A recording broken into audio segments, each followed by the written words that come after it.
G'day, it is Cliff Morgan here, leadership expert and organizational psychologist, and I wanted to have a quick chat with you about how you and your team manage conflict. Conflict is one of those natural parts of team dynamics and team environments. It is inevitable, and it's not necessarily a bad thing.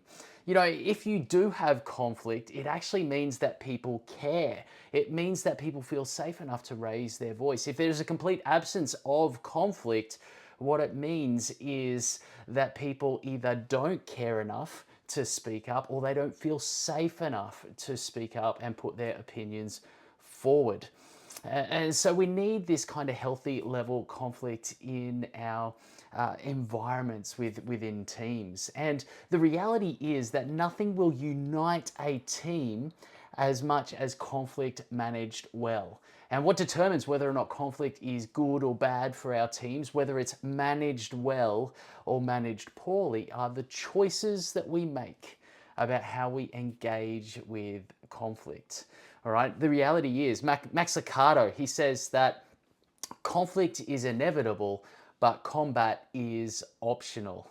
And so, how do we choose to respond in those moments that conflict happens? All right. Do we choose to do it in a way that navigates well, or do we get super defensive and combative, which is never good for team relationships, for team environments, for team cultures? Okay. Now, Patrick Lencioni, in famous management consultant that wrote the 5 dysfunctions of a team, and he speaks here about the 5 key things that lead to teams falling apart, being dysfunctional, and having a lack of cohesion. And he talks about absence of trust, lack of commitment, avoidance of accountability, attention to results. But you can see there the second biggest factor or contributing element to a dysfunctional team is the fear of conflict. People avoid conflict all the time. And I just want to really quickly, what is it that it makes people fear conflict? And if we come here and have a look at the whiteboard, you can see that conflict, it's inherently uncomfortable. All right, people, we don't like doing it. It's uncomfortable. It's not something we do all the time, and so therefore we avoid conflict. All right, now because we avoid it, we're not practiced at it. We don't get good at it, and because we don't practice it and do it often, well, there's a whole lot of unknowns then about it, right? And we fear what we do not know. Okay, so it's unknown about how do we manage conflict, how do we approach it and do it well and effectively, how is the other person going to react, how am I going to react if I get triggered within the conflict scenario, what's the result at the end of it, the outcome going to be, the consequences of dealing with the conflict. We don't know all of these things, right? And so because we don't know, we fear what we do not know, we end up avoiding it even more. Now, because we keep on avoiding it, we still don't get practiced, it becomes even more uncomfortable, all right? And so because things are uncomfortable and they're unknown, all right, they drive the level of fear that we have. They increase that level of fear. And because the fear increases, that only means that we avoid it even more, okay? And so it's this really pernicious, pervasive, reinforcing cycle. And what we need to do is break the cycle by choosing to lean into the conflict, to manage it well, all right? And so how do we do that? Well, really what we need to do is to come up with some sort of a plan, all right? We need to reduce the number of unknowns. We need to help us build our confidence so that we can step into the uncomfortable with a greater level of confidence, right? We're more willing to step into the uncomfortable, to lean into the conflict. See, what we don't want to do is wait until we're in the middle of the conflict to try and figure out, well, how do we navigate this in the best way possible? What's the most effective way for us to navigate conflict?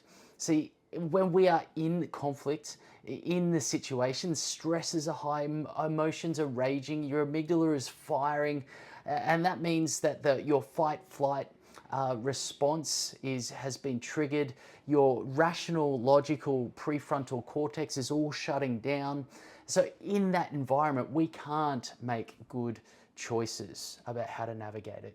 So what we want to do is be intentional and proactive, make some choices before the conflict occurs, because we know it's going to happen at some point. It's inevitable, right? So let's plan for it. Let's come up with a predetermined response to an anticipated scenario. The anticipated scenario being some sort of conflict, all right? So the solution to all of this is a conflict prevention protocol. This is the plan that we're talking about. It's either going to prevent conflict from happening, or it's going to prevent the conflict from escalating into something bigger than it needs to be.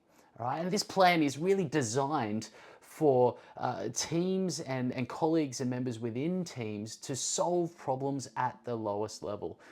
So when there is an issue that arises, it gets dealt with as quickly as possible at the lowest level. So it doesn't take massive amounts of organizational resources or time from the leader. And we can kind of move forward and build relationships through that process rather than damaging them.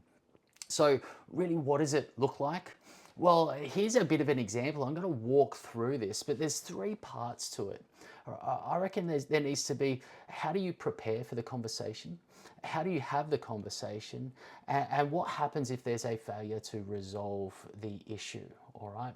And so what we want to do is agree beforehand, as make sure everybody's on the same page. And so really what we want to do is literally write it down so you've got a page to be on, right? So everybody understands what that is. So let's go through each of these stages. The first one here is preparing for the conversation. So this is an actual element of an actual CPP that a team has used. And this particular team said, when there is an issue that arises, let's organize it a one-on-one meeting time, all right? Time and a place where they can both be present and really listen. And they put a time frame around it. They've said a maximum of 2 days.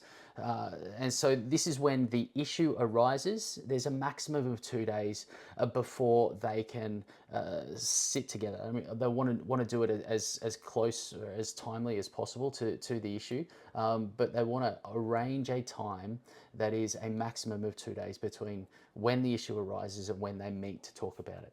Now, these guys have stipulated face-to-face where possible, and the conversation around that was, if it's not possible, then we do it virtually, but with cameras on so that we can see people's faces there. They've talked about an agreed upon safe place, and they've talked about a maximum of 30 minutes for this particular type of conversation, all right? So they're putting time frames and boundaries and a bit of structure around what is this conversation going to look like. They're removing some of the unknowns about it. So we know they can walk in expecting, all right, this is a 30-minute conversation, all right? They've talked about flagging that it's a reset conversation. So that's what they've called this. And I'd encourage you, if you're going to go down this path with your team, come up with your own name, right? A lot of teams will use a reset conversation. Some people like a conflict conversation or conflict resolution.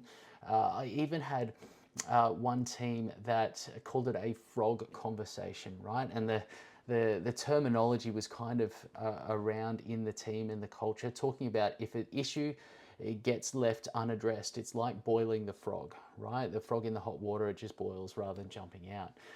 And so that's what they called it. It doesn't really matter. And the reality is, with all of these things, it doesn't matter what's in here, as long as your team is all on the same page and all agrees that this is how we are going to navigate conflict. The next stage is, how do we have the conversation? So that first one is setting it up. This is once we're there and we're having the conversation, what do we agree to? All right. Now, this particular team, they had red and yellow cards that they used. There was something they were already doing. So they said, okay, we're going to use these in these type of conversation. They talked about using the SBAR framework to discuss the scenarios, so situation, background, assessment, recommendation. Again, it was something that they were familiar with that they were bringing into these particular things. It's the structure around it. Again, reducing the unknowns as to how do we have this conversation. And they wanted to make sure that we use the I statements and to have a clear outcome that we are working towards. All right. So, again, this is how they are going to have the conversation. Final part here is, what if the conflict fails to be resolved? What's the next step? So, if they got stuck, they're happy to kind of stop part way through. This is kind of if emotions are getting really escalated and things are just starting to spiral out of control. They both agreed that, hey, we're going to stop. We're going to reconvene at a later time. And if we think it's necessary, then this particular team have said we might bring in a third party to kind of just support us and provide a objective lens on the situation, right? And if it's still unresolved, then we're going to escalate to the manager, including the third party if relevant. And something that they specifically called out was no CCs and BC. Now, that is specific to them, all right, around issues that this particular team was doing. And so they've included it in their protocol. And you can see that those 3 steps provides a pretty clear framework how to have the conversation. Hey, I just wanted to let you know, if you are keen to have this conversation with your team to develop a conflict prevention protocol specific to your workplace, we want to make the process easy for you.